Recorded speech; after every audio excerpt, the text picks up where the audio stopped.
Yo, this is Talking E. Welcome to the locker room. We talk nothing but basketball. If you want to be part of the locker room, you obviously have to be part of the team. In order for you to be part of the team, you have to subscribe and share the video to not only be part of the team in the locker room, but to also be a part of our daily basketball conversations so that you don't miss nights of basketball like this. Now, obviously, yesterday in the league, there was 13 games going on, so I did not watch every single damn game. Plus, it's the end of the regular season, bro. I'm not watching every single game. A lot of these games don't matter. Some of them do.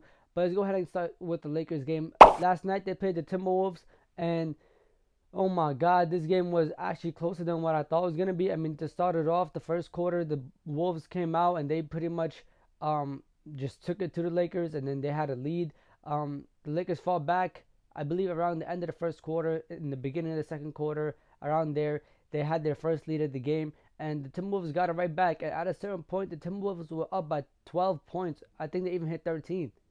That was their game high leading in points, and the Lakers come back and they beat them by 12. Like, that's an insane breakdown. And to really talk about it, to really break it down, first of all, LeBron James came back. His third game back. I believe they're 2-1 since he's came back. Last night he had 18 points, 10 rebounds, 6 assists, and to be honest with you, D'Lo had like 12 points, but he had like 10 assists. Which, if two of your starters got 16 assists, you're pretty much in a good like path to win. And then you had Anthony Davis put up 38 and 17 boards. What? Now, if any team is allowing AD to go off for 38 and 17, like, it's over for you. Especially because Anthony Davis had fell and he twisted his ankle, and personally, I thought it was over. I was like, oh my God, don't tell me Disability Davis is coming back. We do not need Disability Davis right now. Like, the Lakers just hit 7 seed. Like, they finally got the 7th seed. We do not need Disability Davis to ruin this whole thing right now. But he got up, he played through it, and he ended up with 38 points. And like, when I'm like say this, I'm really like saying this for real, for real. I don't know what the hell got into AD, but he's been getting 38 points, 37, 35, and I mean every now and then he has like 27, but that's still really, really good. 27 points in the NBA is amazing. This year, if he was not injured for all those games, I feel like he would have won MVP. Just the Lakers, if they were like higher up in the rankings and AD wasn't injured for a long time, I feel like he would have got MVP because there's so many games we have 55 points, 50 points, 40 points, um, like game saving defensive stops. He's had like so many highlights this year. And then when LeBron went out, is a couple of nights we had 38 points. He actually played way better than I expected him to, because like last year and every year before that, like after they won the championship, whenever AD was on the court and LeBron wasn't there, or AD was just like somehow injured, he would not go off like this. But last night, AD, once again showed that he could really be the most dominant player in the league if he wanted to, and if he actually just shows up for real. 38 points is a lot, and 17 rebounds is also insane. I mean, he was playing against Karl-Anthony Towns and Rudy Gobert, who are two bigs, so they should be having more rebounds. But the fact they allowed him to have 17 just shows you how physical AD was on the glass, and it just like with the way that AD always gets injured, whenever I see him having a crazy game like this, I feel like it's only right to give him credit, because we're all so quick to judge AD and basically say like, oh, he's like I always say Disability Davis, but like he's this last couple of games he's been showing up and he's been going insane for the Lakers, and they've been winning.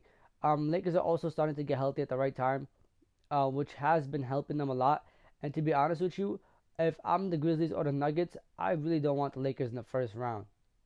Like, say what you want to say about them, they've changed their whole roster around basically, and they still have LeBron and Anthony Davis. And we all know playoff LeBron is different.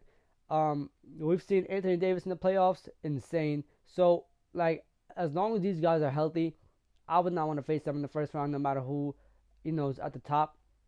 And last night, it was like around the third quarter, and Anthony Edwards was like 2 for 10 shooting. He did not have his best game. He had like 11 points last night. He tried to play make, but honestly, the game is just not the same if Edwards does not go off for like 25, 30 points. Like he needs to find a way to score. And I know everybody has bad nights, but I just feel like for him, scoring is very important, especially for this Timberwolves team, because besides Cat, who do they really have to score? Now I know there's a lot of guys. If you look through the Timberwolves like lineup, you know, Mike Conley had like 25 points. Um, Kyle Anderson came off the bench. He had like 17 points. He actually had a really like good all around game. He had a couple of steals, but like just looking around and understanding that those guys are not real threats on the court. Like nobody's really worrying about them. Like they were sending two guys at Anthony Edwards. If you can find a way to have Cat be dominant like how he was before, and then have them have to decide who do they really want to double team, and or Cat, that will really help the team a lot because now you can't stop both scorers. Like, are you gonna double team both of them? And mind you, the Lakers have good defenders. Like LeBron, I know we say that since he's gotten older, he's been taking a lot of possessions off, but LeBron could turn it up whenever he wants to turn it up. AD, great defender. Whenever he's healthy, obviously. Jared Vanderbilt, amazing defender. I mean, like you could just go down the list. So they have potential to go 1-on-1, but that doesn't always work in the league, no matter who you are, unless you like a Mikal Bridges or sometimes a Marcus Smart, because those guys have the energy to really chase you around and stay with you and get physical and all that stuff, and somehow they don't foul. Rudy Gobert ended up with 14 points, 11 boards. I mean, that was insane, honestly. I mean, for Rudy to have 11 boards but allow AD to have 17 is insane. And for somebody that won Defensive Player of the Year like 3 times in a row, the fact that they let AD get 38 points is insane. Because, come on, let's be honest. AD was not shooting the ball insanely from three. He was in the paint a lot. You get me? So, if AD was he just took 9 3-point shots and made like 5 of them, I'd be like, I get it. Cool. But that's not what he was doing. And honestly, I would not expect AD to do that. Lately, he's not been the best shooter from three. But last night, they managed to win the game. Um, I mean, the Timberwolves choked. It was their game to lose, and they lost it. Their defense basically just was not there. The game was so sloppy from their side, especially at the end of the game. It was super sloppy. There was a lot of turnovers, a lot of like stupid possessions that didn't result in anything, and that just hurt the Timberwolves a lot. So if they would have cut down on that a little bit and then cut down on turnovers on the sloppy play a little bit, you really got up on the boards, played together as a team, found a way to get Anthony Edwards some touches, get him some buckets, especially down the stretch. I feel like they would have been able to win the game, or it would have been way more closer than that. Because 123 to 111 or 110, I know it does not look insane. Well, actually, it does look insane to me. In my opinion, it looks insane, but it's really not. It's like a 12-point lead. And I feel like they would have been able to win if they just did what I just said to do. But that's not what they did. The game became so much more sloppy. And then the Lakers had like a couple of steals. And then, if the Lakers are running on a transition break, then it's over. They got LeBron running. You got like mad people running. It's over. Like you're not gonna stop that. And then the Lakers 3-point shooting. I mean Beasley had like 2 threes or 3 threes. I think the entire game.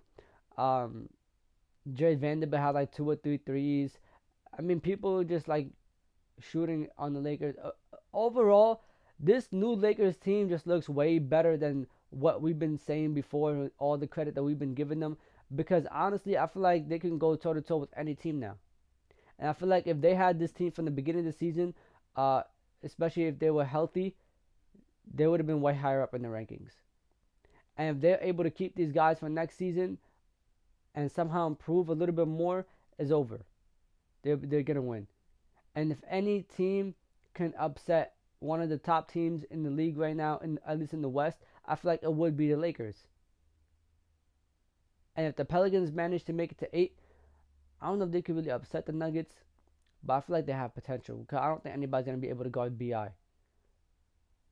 And then the Warriors go up against the Spurs, and I'm not gonna lie to you, I was like debating if I should rewatch this game or not because honestly, it's the Spurs and they're not even playing for anything right now anymore. Like their hopes are done. They literally cannot make it anywhere. They're a draft, you know, top of the lottery type of team.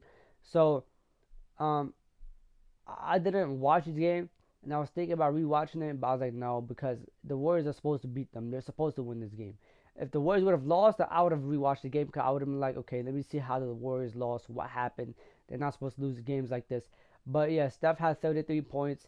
Clay had 31. Jordan Poole off the bench with 27. Jonathan Kuminga had a good game. Draymond had like 11 assists. I mean, they did exactly what they were supposed to do, exactly what I wanted them to do, what I expected from them to do. They still allowed like 116 points. However, they won the game, and that's all that matters.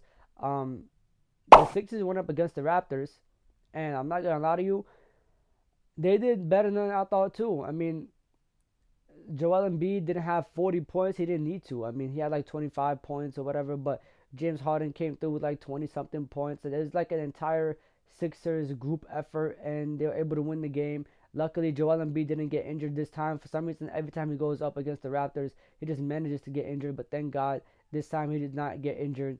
I don't know what's up with the Raptors in Canada. I guess they just don't like Joel Embiid. Every single time he goes up against them, they always gotta hit him in his face and sit him out for a couple of weeks. And knowing that the playoffs are there in like 5 games, 4 games or so, like the playoffs are right around the corner. It would be a bad time to have Joel Embiid get injured. Please don't, because his injuries never, just take 5 days and he's back on the court. They always take weeks. And if the Sixers don't have him in the first round, I feel like they'll be fine. I mean, who are they really gonna go up against? The Hawks, the Heat, the Nets, or it might be the Nets actually.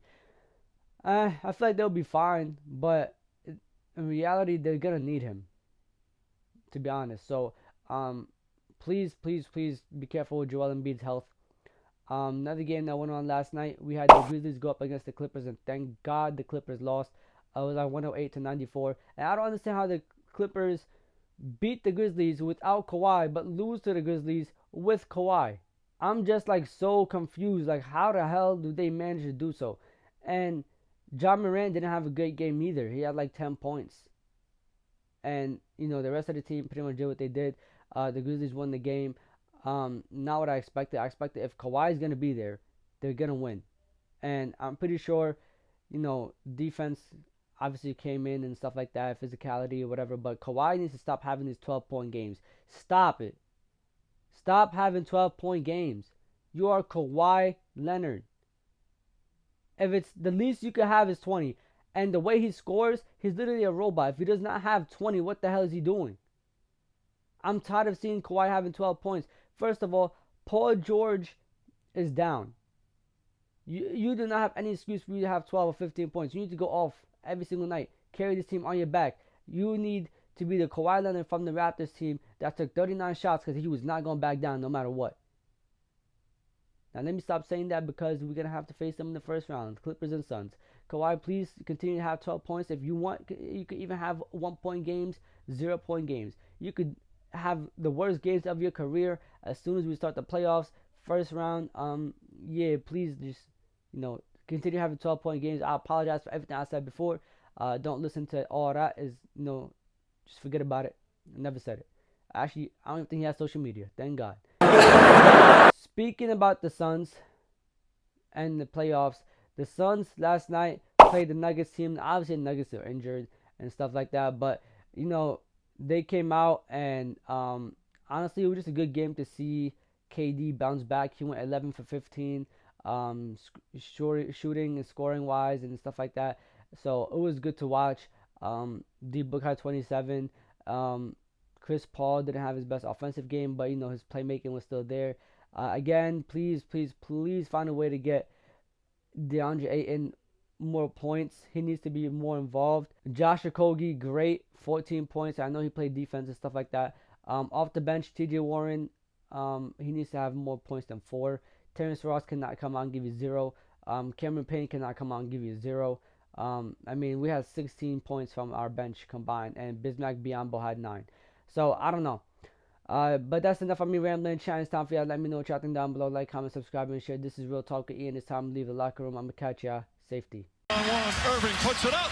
It's good. Kyrie Irving from downtown. The officials have to review it. And the Lakers win the game. Banks it in. He banks in the three. To win it. Good. That's why he's NBA All-Defensive Team. Adebayo, sky high with the block and rejection. This is for the win. Got it. Wow. At 7, working against Butler, got down.